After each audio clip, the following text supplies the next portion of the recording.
premier ministre Sénégal parce que ñun ñëpp ci lañ bokk mais mooy seen président parti bi mu demee Maroc il n'a pas parlé que de comment est-ce qu'on appelle ça là waxul justice rek waxul football rek waxul partem rek parce que mais na bu dee pas partem lay dajal mais waxtaane na fa également luy jëmale réew mi kanam signé fa ay accords moi je sais pas ces accords là finalement à part man li ma gis ne dem na seeti l'office chérifien des phosphates man ma jàpp ne c'est une excellente visite parce que le Maroc day def ci phosphate am bu ñu réussir def ko ci Sénégal man gëm naa ne réew mi dem mais est-ce qu'il n'y avait que ça dem xooli l'office chérifien des phosphates. waaw jërëjëf Moustapha naa question bu am solo la ça permettra ñi nga xam ne ñu ngi doon suivre voyage du premier ministre aussi ñu am ci ay informations. Je démarre d'abord par wax les relations séculaires yi nga xam ne tey jii moom la Sénégal am ak Maroc parce que daf ci am ñeenti ponk yoo xam ne lu am solo la Maroc ak Sénégal dañoo yàgg lëkkaloo ci wàllum diplomatie ci wàllum politique ci wàllum ay coopération daam ñeenti mbir yoo xam ne mën nañ ko ci faram fàcc ci lu gaaw benn bi mooy la coopération politique bi nga xam ne lié na le Maroc ak le Sénégal ba d'ailleurs sax suñu cadre juridique en termes de portefeuille avant ñuy signer 17 yi y avait 130 accords yu lié diggante Sénégal ak Maroc te objectif bi premier ministre Ousmane Sonko wax na ko Akanuchi wax na ko mooy ñu viser 170 accords. Deuxième bi en termes de coopération commerciale Sénégal ak Maroc Maroc dafa am lu muy représenté ci Sénégal boo jëlee lu jëm ci tout ce qui est exportation boo jëlee 2024 il y a 24,7 milliards en termes d'exportation moom la diggante Sénégal am maanaam Sénégal exporté na ko waaye importé na lu toll ci 147 milliards en 2024 donc xam nga ni kooku en termes d'exportation et d'importation am na fu mu taxawee. boo jëlee ce qu'on appelle les investissements directs étrangers boo jëlee diggante 2010 ba 2025 Maroc investir na fi lu toll ci 36 projets avec un montant de 180,4 milliards.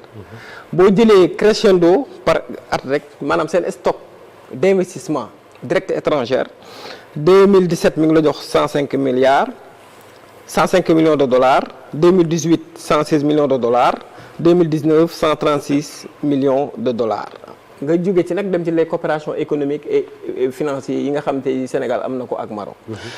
waaye daf ci wax ju am solo mooy bi fi le premier Ousmane Sonko demee ci 17 accords yi ñu signé mu concerné lu toll ci 11 secteurs te 11 secteurs bu ci nekk doon secteur boo xam secteur bu déterminant la waaye lan moo tax nga laal OCP bi mooy office chérifien des phosphates bu Maroc parce que le Sénégal dafa nekk ci benn tournant boo xam ne l'industrialisation et ñu jàpp ne OCP bi nga xam ne tey jii mën nañu ko suqali mën naa indi Sénégal ñu suqali li nga xam mooy sunu phosphate lan moo tax le Sénégal moom mooy le quatrième pays africain boo xam ne moom moo jël ce qu'on appelle les réserves en termes de phosphate avec 1 milliard de tonnes de ressources exploitables deuxièmement qualité bi nga xam ne moom la phosphate bi am fii ci Sénégal boo ko comparé ak qualité bi nga xam ne moo nekk Maroc ñu gën ko xam ci la teneur bu dee Maroc am nañu 28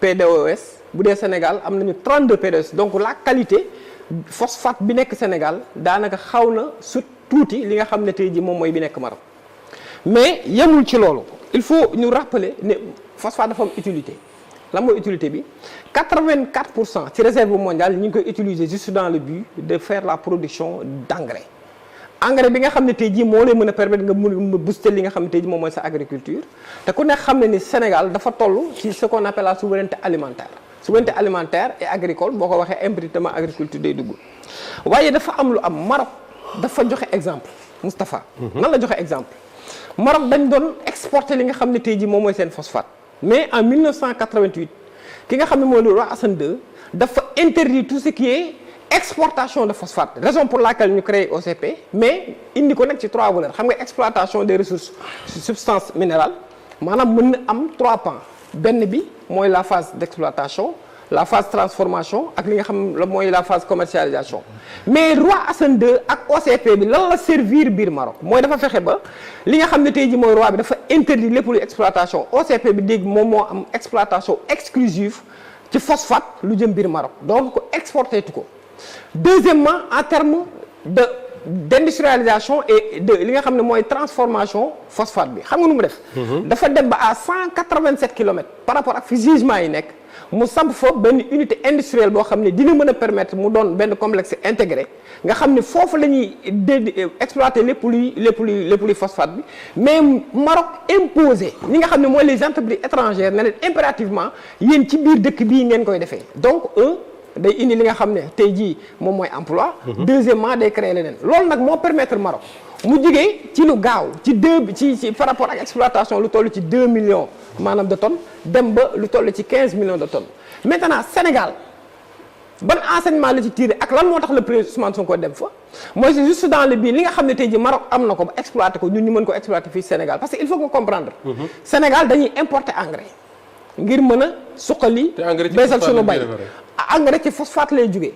te ñun li nga xam ne mooy suñu besoin li mooy nga xam ne moom mooy suñu besoin en terme d'engrais mi ngi toll ci 156 000 tonnes l'année mais Sénégal xamal ni dafay exporter lu toll ci 3 millions de tonnes de phosphate dafay exporter acide phosphorique bi nga xam ne tey jii mooy jóge ci phosphate lu toll ci par exemple lu toll ci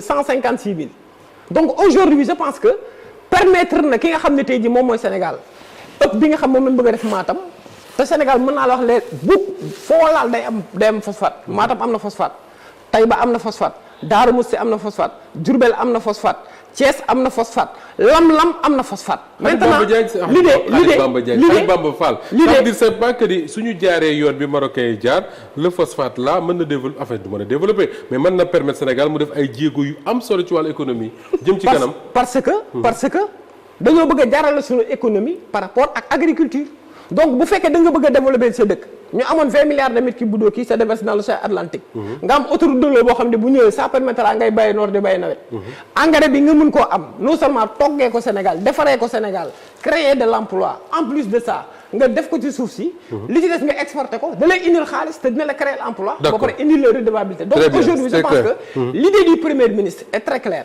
mooy dañoo am les 8 pôles territoires ñu xam le pôle nord-est ñu xam pôle Matam foofu la ñu bëgg a développer lépp loo xam ne incha allah dafay ñëw jëm ci wàllu phosphate raison pour laquelle ñu signé fa ay convention yu am solo yoo xam ne tey jii maanaam développé na dinañu mën a dimbali ci secteur yu bari Sénégal ak Maroc développé Sane Mbaye lan la Macky Sall jublu ci réorganiser APR damaa gis ñu changé la nommé ay porte-parole yu bees ay defaraat le scène lan la jiw Macky Sall dafa yaakaar ne ñi ko yor mënuñu wala. mais dama bëggoon laaj benn question ba pare Khadim Bamba li mu wax fii nii depuis sànq ba léegi nii vous avez comprendre ngeen dara ci li mu wax wala. si comprendre nañ ko kay. ah yow comprendre bu baax kay. mais dafa mel damay leen di xool mais dafa mel da ngeen doon ennuyé wu quoi ku nekk di xool fu nekk. parce que ah non parce que man li mu wax ni man j'ai rien compris quoi man xam naa lu mu expliqué nii ci phosphate bi moom xam nga Pastef xam nga des paroles des paroles parce que yow yaay amuloo sax droit ngay wax ci damay ñëw ci li mu wax ba pare allez-y xam-xam la doo comprendre xam nga Pastef li neex ci ñoom mooy c'est des paroles et des paroles doo comprendre xam-xam jamais dans des réalisations non doo comprendre xam-xam Déthié Fall mi sax ba léegi gis nga ko temps yi moom mi doon yeewu 6 heures du matin est-ce que mi ngi yeewu 6 heures du matin moom ba tey ay nit rek lay tudd ci il n'a pas besoin de yeewu 6 heures du matin loolu la imposé woon emploi damay fàttali Sénégalais yi est-ce que mi ngi yeewu 6 heures du matin non il avait des rendez-vous yu taayam gis naa ko muy kii di ñàkk kii ak affaire yu demee noonu dem toog ci bureau dem liggéey yow am na chantier yi muy visité yëpp c'est des chantiers de Macky Sall yoo xamante ne fii ba 2029 duñ ko yegg am na jour nga yeewu 4 heures du matin d'autres jours nga yeewu 6 heures d'autres nga yeewu je ne sais pas 10 heures parfois même nga def comme Pape Moussa nelaw ba midi parce que ça dépend de ton agenda c'est tout c'est quoi le problème alors ci réorganisation bi réorganisation de l'APR parce que la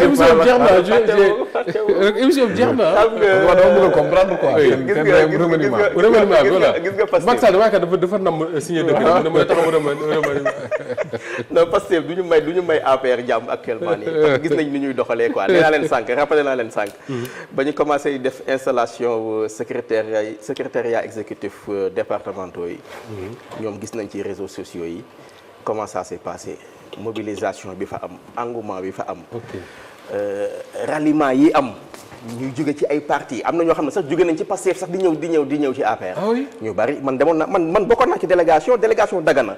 bu Mame Diop. mais man ci délégation boobu laa bokkoon avec. ñu jóge Pastef ñëw bokk APR. ay nit yu jóge Pastef. di dugg CCR di ñëw di wax di expliquer.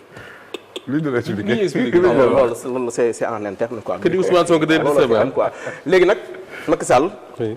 il a appelé à rajeunir le parti. rajeunir.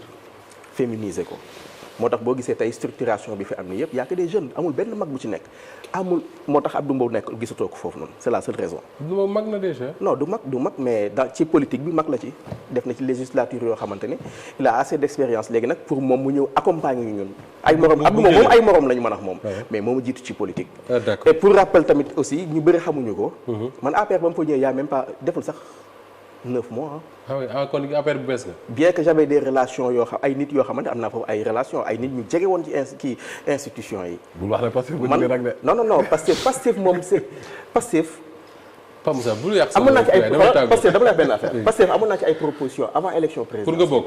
yaa mais man activités yi ma doon def samay réseaux sociaux non man sama ngor mayuma may bàyyi samay activité politique dem di jàppale Pastef te ay responsable actuellement ñoom doon woo pour ma ñëw jàppale dugg ci structure Pastef. D'accord. waa Grand Dakar chaque fois ñu ngi ma naan ñëwal Pastef je le ferai jamais. Abdoulaye Wade politique kenn dox jamais de. man politique ci man sama ngor mayuma sama réseaux sociaux li fa nekk may toog di ko effacer pour di wax naan damay ñëw rejoindre APR sama ngor mayuma loolu. donc la ma ñëwaat nag ci restructuration c'est pour rajeunir. également donner plus de place aux parce que femmes. ñi fi non nouveau gouverneur là c'est des jeunes. il faut que ñu am en face de des jeunes. oui ñu am énergie yu mel ne yu am énergie. Très bien.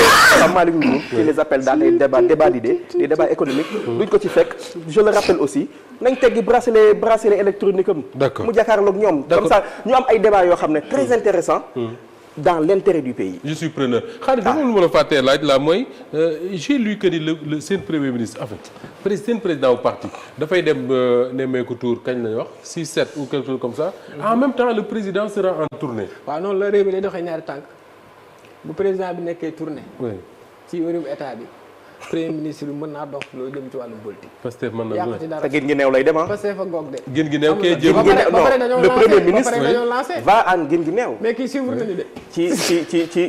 ci fiefu Pape Malick Ndour.